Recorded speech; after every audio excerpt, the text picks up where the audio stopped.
came to the Hogar to study Tuareg culture, but was killed in Tamanrasset in 1916 during a revolt against the French. Experiencing the view from the hermitage is enough to give us the feeling we have reached the soul of the desert.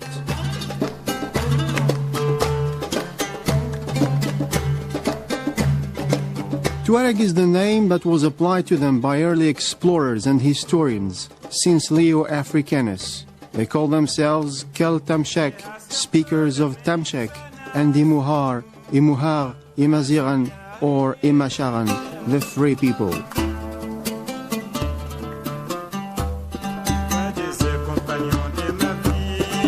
The Tuareg people also call themselves Keltak el-Must, that is to say, people of the Veil. Tuareg Leos Africanus was the Christianized name of Hassan bin Muhammad al-Wazzan al-Fasi, a former inhabitant of Grenada. His family left the city sometimes after the Christian conquest of the Muslim kingdom in 1492.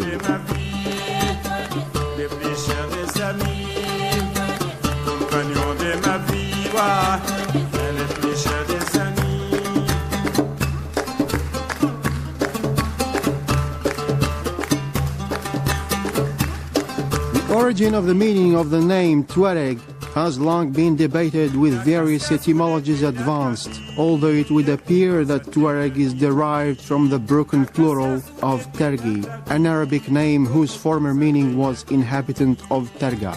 Traditional Tuareg music has two major components: the monochord violin and zad, played often during night parties, and a small tambour covered with goat skin called tindi, performed during camel races and horse races. Another popular Tuareg music genre is takamba, characteristic for its Afro-Berber percussions. The anzad is a musical instrument.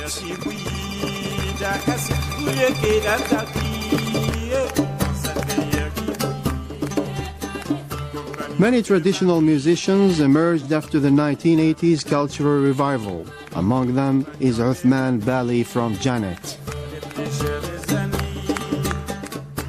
Mubarak Uthmani, known as Uthman Bali or Bali, was born in 1953 in Janet. Born into a family of musicians in the Tassilin Aja, a mountainous region about 2,000 kilometers southeast of Algiers. He owes much to his mother Khadija, herself a virtuoso on the imzad, the single-string violin of the desert. It was she who taught him his mother tongue, the language of music, which he embellished and propelled, leading him to become Algeria's most respected and loved Tuareg composer, singer, and oud player, the bard of the Saharan blues. He was also admired for his great sense of humor, his frankness, his exuberance, and infectious joy for life. He used to sit cross-legged on the stage, dressed in the purest blue robes and surrounded by 4 generations of his family. Bali perished during flash floods that took place in the Sahara during June 2005.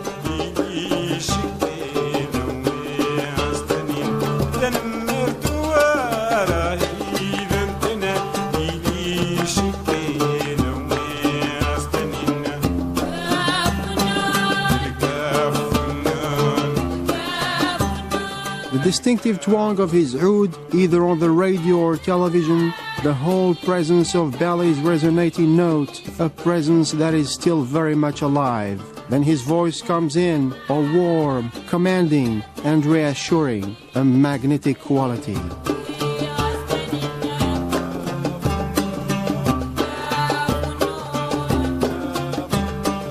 It is like being transported into a pure and true noble, yet humble place.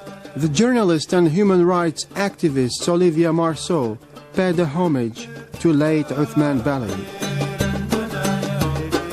Without you, Janet is an orphan, a people lost in the traces of your footsteps. Since you left us, life doesn't continue. Not really, anyway.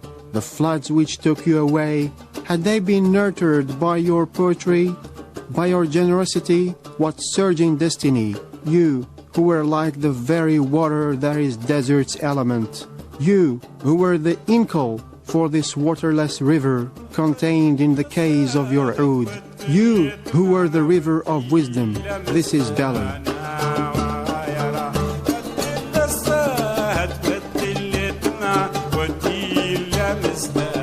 It speaks of the sanctity of a man imbued by goodness. What a difficult task